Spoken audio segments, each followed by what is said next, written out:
Okay, problem number one, we're given the voltage and the cost of the battery, the current, the time, and we got to figure out the kilowatt hours.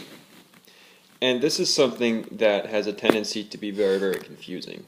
What in the world is a kilowatt hour? How do I find it? What do I do with it? It's really quite simple. You just got to look at the K, the W, and the H. Kilowatt hour. It's a kilowatt times hours. That's really all it is. So what's a kilowatt? Well, that's 1,000 watts. What's watts? That's power. You need to find the power. So take a look at your power equation. And if you look at your power equation, you can see that both the equations that you have require resistance. So the first thing we got to do is get the resistance. We can use V equals IR. We can divide both sides by I and get the resistance. There it is. Okay, now we can find power. You can use whichever equation you want. Get the power. And your answer is going to be in watts. So again, think about exactly what a kilowatt hour is. It's just kilowatts times hours. So there's your watts. To put it in terms of kilo, you just need to divide by 1,000 or multiply by 0.001. And then your hours are given in the problem. So you can see we haven't actually done any sort of equation here. We just took our watts, we turned it into kilo by multiplying by 1,000th or dividing by 1,000. And then we multiplied by hour. And then all of a sudden, voila, you have kilowatt hours. Now we can use this number to solve the problem. They're asking for cost per kilowatt hour. Remember, the word per means divided by. So you just simply do the cost divided by the kilowatt hour. And that's your answer. So some of you may be thinking, well, wait a minute, that's not how we've been doing it in class. In class, we've been using the joules conversion factor. So you say 1 kilowatt hour is 1.6 times 10 to the 6 joules. That's okay too. The reason I did this here is because it's quicker. There's less source of error. I think it's more intuitive. So if you can do it this way, I think it's probably more reliable. But if you use the joules conversion factor, that is perfectly fine too. You'll get the same exact answer.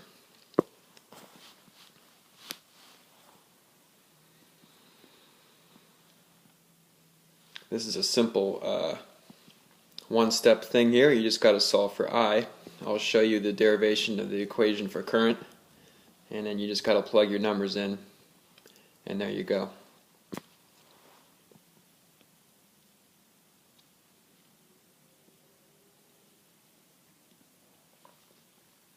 This question here is almost identical to number one, so I want you to think about exactly what you're doing here. First you got to get the resistance, then you got to get the power, and then you got to put it in terms of kilowatt hours. Think about exactly what that is.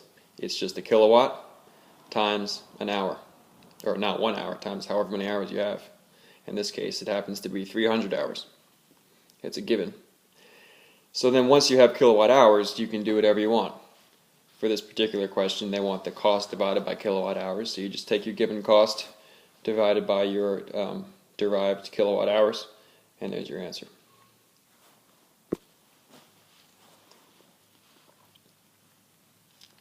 In this question, there is some extraneous information.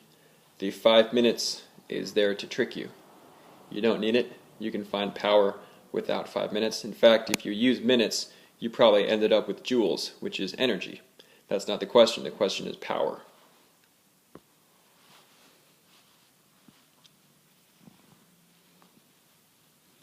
You have to use your V equals IR equation for this one.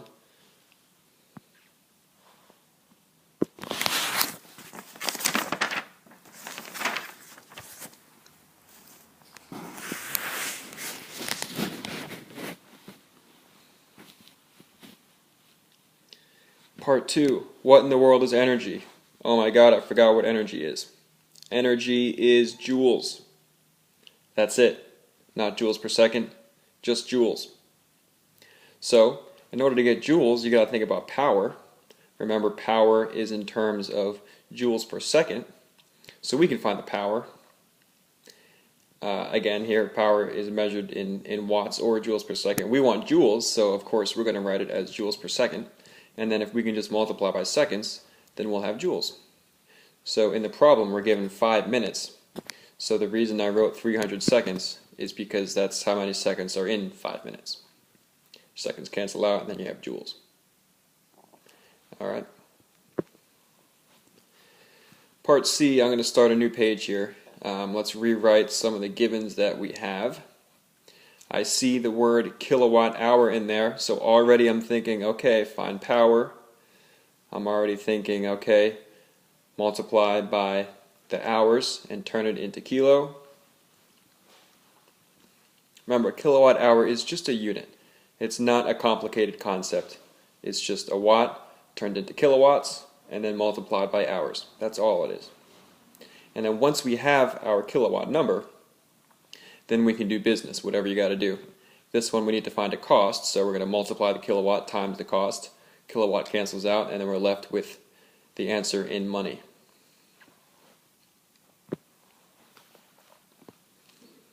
Here we're given power. We need to find energy. What is energy? Energy is joules. So we're going to use joules per second in this case. And then if we use joules per second, we can just find some seconds to cancel out with. In this case, it's half an hour. That's 1800 seconds. Seconds cancel out, and we have joules. So just a little bit of dimensional analysis here. Part 2, I see the word kilowatt hour. My heart's beating a little bit faster. That's okay. You just got to take your watts, divide by 1,000, times your hours, and you're in business. In this case, they're asking for a cost again, so we just multiply by the cost, and there we go. Okay, let's go into circuit mode. The first section is series. So you got to stop for a minute and remind yourself what series is. In series circuits, your current is always the same. If you're trying to think of a way to remember it, just think about exactly what current is. Current is the speed of the electrons. So if you have this one continuous pipe, look at that circuit there. It's completely connected. It's the same pipe all the way through. So the electrons are going to go the same speed. They can't go faster in one part than another. That would literally be impossible. So that's exactly why the current is the same throughout. It's just the speed, just like a water current. It's how fast the electrons are flowing. So anyway, what are we given here? We're given the resistance, so we can find the equivalent resistance by adding them all up. It's going to be 60. Okay, now you can use your given overall voltage and your equivalent resistance to find the overall current. And remember, the current is the same everywhere. So I can just plug that in. And then you can do your V equals IR to find the voltage at each place. Make sure that your individual voltages add up to your total voltage.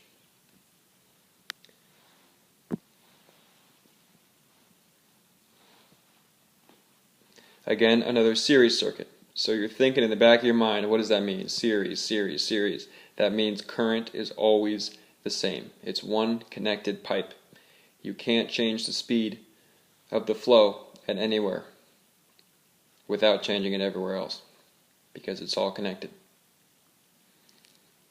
So we find our equivalent resistance by adding it up. We find our total current, and then you can just plug that in everywhere for current because it's always the same. Do your math for voltage. Make sure it adds up to 90. 30 plus 45 plus 15 equals 90. Yes.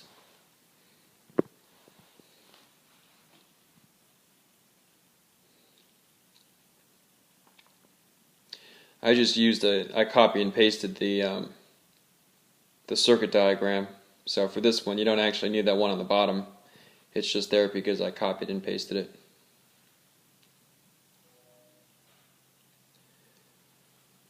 So we have two resistances given and a voltage there given.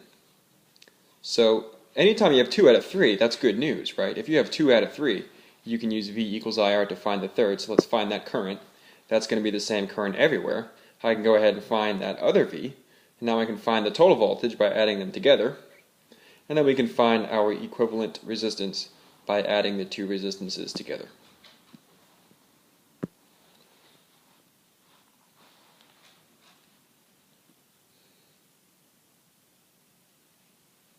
Okay, we're in series again. That means the current is conserved. It's the same throughout.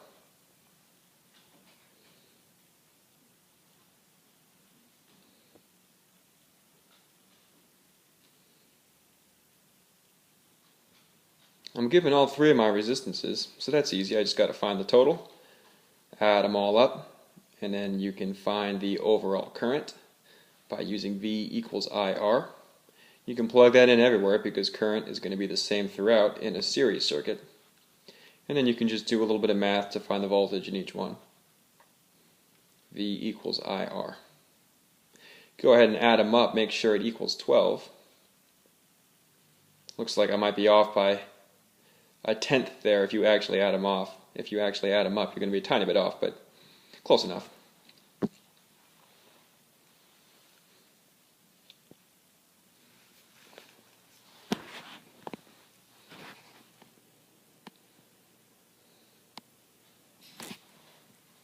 Again, I copied and pasted here, so I'll get a chance to erase that one on the bottom in a minute. Okay, we're given this information here. We're given 2 out of 3. We're given the R and the V, so that's good. If you're given 2 out of 3, just go ahead and find that third one. The current's going to be the same everywhere, so we're going to write that over there. Now, your voltage needs to add up to 12. The 12 is given. So 2.2 plus what is going to be 12? That's how you figure out the 9.8 over there. And then you can do your math to get that resistance. So there's always going to be a piece of the puzzle that fits. There's always a move you can do. You just got to think about it a little bit. Let's move on to parallel land. So you got to flip your brain, restart it, and now you're in parallel mode. What does that mean? That means that the voltage is always the same and the current is different. So you're just flipping the script. That also means you have a different equation for the equivalent resistance. You have to use the reciprocal equation. I'm going to go ahead and just plug my 90s in here. The voltage was given as 90, so you can just plug that in everywhere because voltage is conserved. Do your math to find the current, do your math to find the equivalent resistance, and then make sure your currents add up. So remember on the last page we added up all the voltages to make sure it added up to the total voltage. Well, for these you just add up the currents to make sure it adds up to the total currents.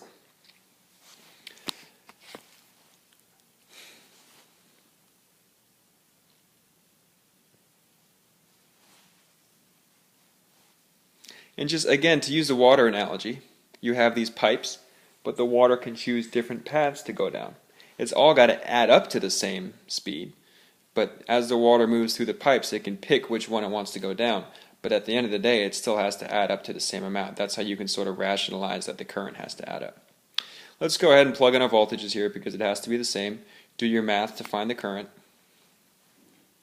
We can find the equivalent resistance by using the equation. Don't forget it's a reciprocal equation. That means 1 over everything.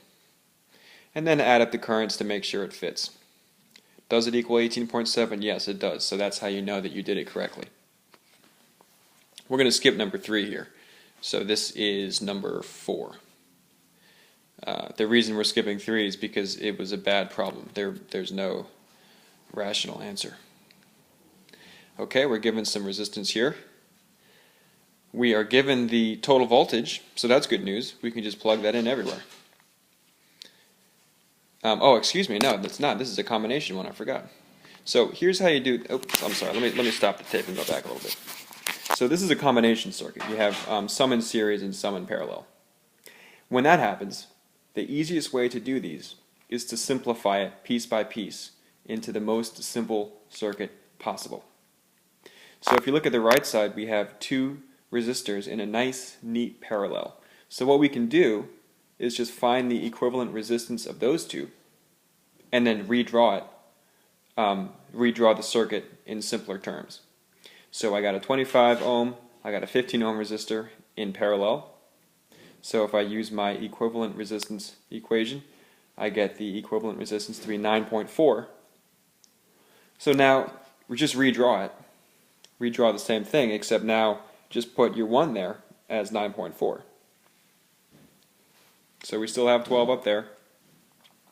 But now over here, you can just redraw it in series as a 9.4. So all we did was we took those 2, and we simplified it to 1. So now we can find the equivalent resistance of the whole thing. by just adding them up in series because they are now in series. And then you can find your overall I. You can plug that in because I is conserved in series. You can do your math to find your voltage. So now, take a look at the right side. We found the current.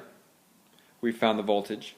So now you can go back and redraw your parallel using that information. Because it's parallel, we know that the voltages are going to be exactly the same. So whatever you found on the previous page is going to be your voltage.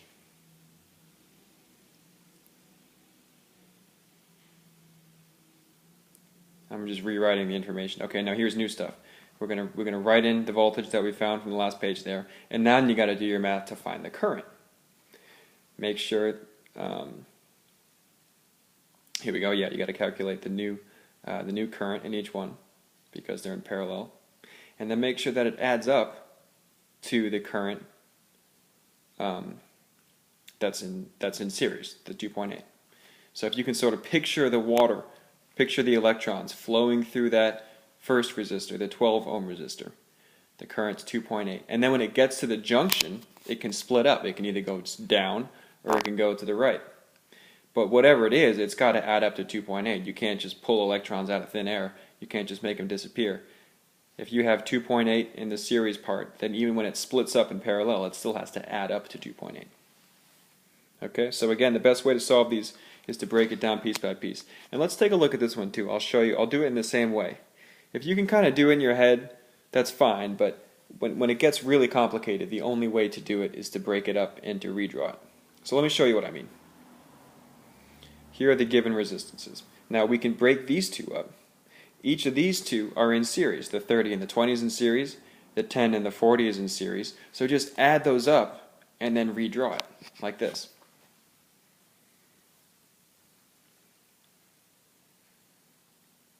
Now we have a 50 and a 50 because we've added those two. Now the 50 and the 50 are in a nice, neat parallel. So let's just add those up and then redraw it like this.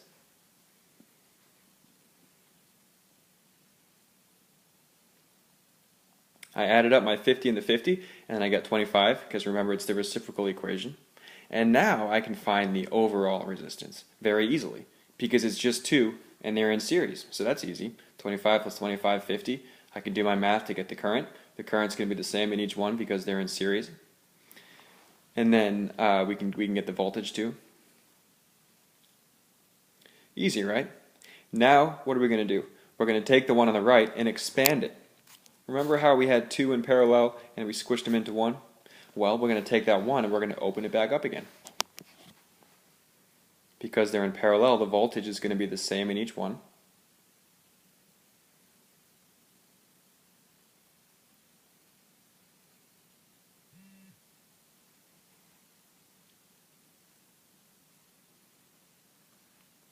So the voltage we found on the last page is the same in each one because they're in parallel, but the current's going to be different.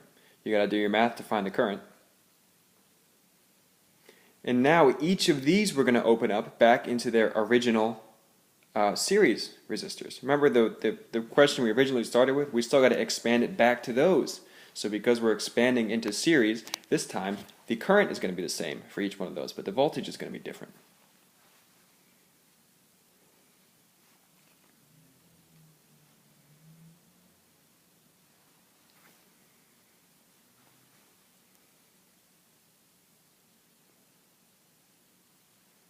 So the current, it's going to be the same thing you found on the last page.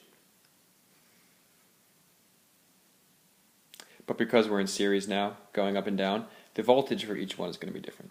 So you see how this works? Sort of as you go, you're putting the puzzle together, and then once you get the overall resistance, you take it back apart again. You take it apart piece by piece, and you're very careful as you take it apart piece by piece to remember whether you're expanding into series or expanding into parallel. If you're expanding into series, you keep the same current, the same I, but you got to redo the voltage. If you're expanding into parallel, you can keep the same voltage, but you have to change the I. I hope that this was helpful.